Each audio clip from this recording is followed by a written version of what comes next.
Баршаңызға қайырлы күн, сіздермен Жұлдыз. Бүгін каналымызда өте дәмді және ерекше жасалынатын чак-чак дайындайтын боламыз. Қамыры өте үгітілмелі, дәмді болып шығады. Видеоның соңына дейін тамашалаңыздар. Бізге керегі салқын су. Су мен сүттің маңыздылығы жоқ температурасында, және 60 грамм сүт. Осының үстіне 1 шай қасық қант, жарты шай қасық тұз саламыз. Және 125 грамм сары майды ертіп құятын боламыз.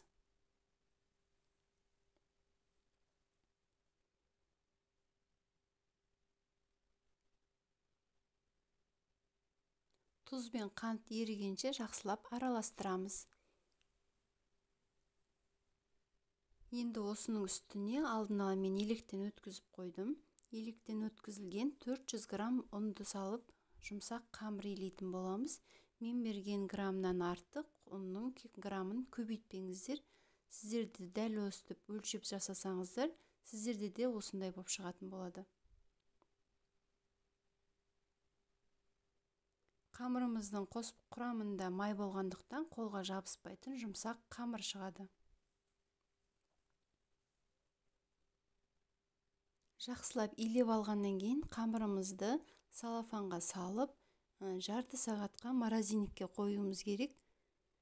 Құрамындағы май кішкене қатаю керек, сондықтан морозильникке қойыңыздар, мұздатқышқа яғни. Мінекей жарты сағаттан кейін қамырымызды алып, ұн сеуіп отырып, жұп-жұқа етіп жайып алуымыз керек.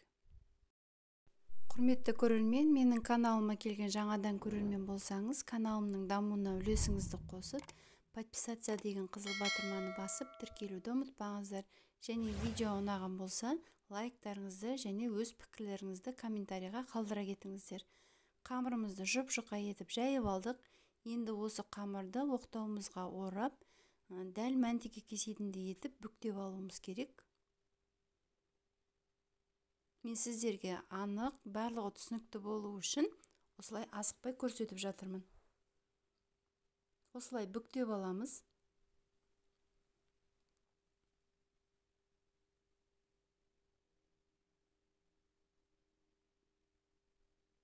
Бүктелген қамырымызды орташа жіңішкелікте етіп кесіп алуымыз керек.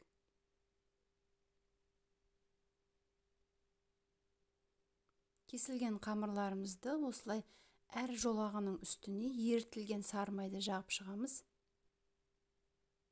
Бірінші қамырдың үстіне осылай майды жағып шығамыз, және осының үстіне екінші қамырды қоямыз.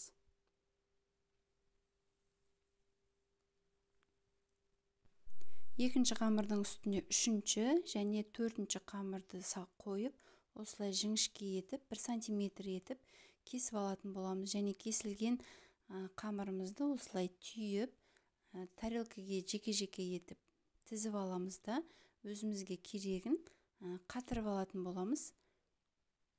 Ал дәл осы уақытта пісіретін чак-чакты 5-10 минутта ғана морозильникте ұстайтын боламыз. Мен осы иленген қамырдың жартысын қатырып алдым, және жартысын қазір пісіретін боламын.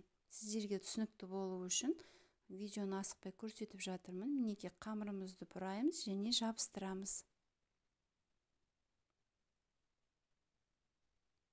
Жартысын морозильникке салып қоямын, 2 тарелкасын, ал 2 тарелкасын мен 5 минут қана морозильникте ұстап, майға қуырып, сарғайтып пісіріп алатын боламын. Мінекей 2 тарелкам қатты, мұздатқышта жарты сағаттан астам ұстадым. Формасын ұстап тұрған кезде салафанға салып, өзіме керек кезде пісіріп алатындай етіп, морозильникке қойып қоятын боламын. Үйге қонақ келген кезде, асыққан кезде өте дайын. Сіздерді осылай бос уақыт кездеріңізде түйіп, қатырып қойсаңыздар болады. Ал екінші жартысын мен қызып тұрған сұйық майға азғантай мөлшерден салып отырып, сарғайтып қуырып аламын.